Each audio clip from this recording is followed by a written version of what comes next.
ప్రకృతి తిరిగిస్తే కర్మ తిరిగి వస్తే ఎట్లుంటుందో తెలుసా? ప్రకృతి ప్రభుత్వాన్ని చూడదు, మిమ్మల్ని చూడదు, నన్ను చూడదు. అది నాకు కొంచెం ప్రత్యేకంగా రాదు మూర్తి. అది వచ్చినప్పుడు నువ్వు నేను అందరం పోతాం. దానికి నీలాగా నాలాగా కన్ఫ్యూజన్స్ లేవు, క్లారిటీ ఎక్కువ. వచ్చుద్ది, మరతెట్టుద్ది, లాక్కెళ్ళిపోతాయి. ఈ ప్రభుత్వంలో రాత్రికి రాత్రి అన్నీ జరిగిపోతాయి. ఇండ్లు కొట్టేయడం వారాంతంలో రాత్రికి రాత్రి జరిగిపోతాయి. చెట్లు కొట్టేయడం కూడా ఇట్లనే. అసలు ఎందుకు వచ్చింది, ఏం చేస్తుంది ఈ ప్రభుత్వం?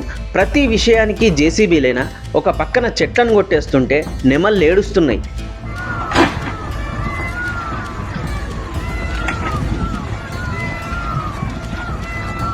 దిక్కు తెల్వక జింకలు జంతువులు పారిపోవాలనా, నిలబడి అటవీ ప్రాంతాన్ని కాపాడుకోవాలనా అన్నట్టు చూస్తున్నాయి. ఈ 400 ఎకరాల్లో పీకాక్ లేక్ అని, బఫెల్లో లేక్లని ఉన్నాయి.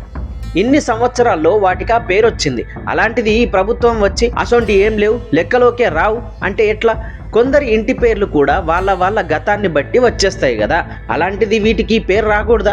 రాతి నిర్మాణాలను కూడా దెబ్బతీస్తున్నారు. ప్రకృతి సృష్టిని, నీటి వనరులను తొలగిస్తున్నారు. ప్రకృతి కోసం తమ యూనివర్సిటీ భూమి అంటూ కాపాడుకోవడం కోసం అడ్డుపడుతున్న విద్యార్థులను కూడా పోలీసులతో అరెస్టులు, లాఠీ దెబ్బలు కొట్టడం చేస్తున్నారు.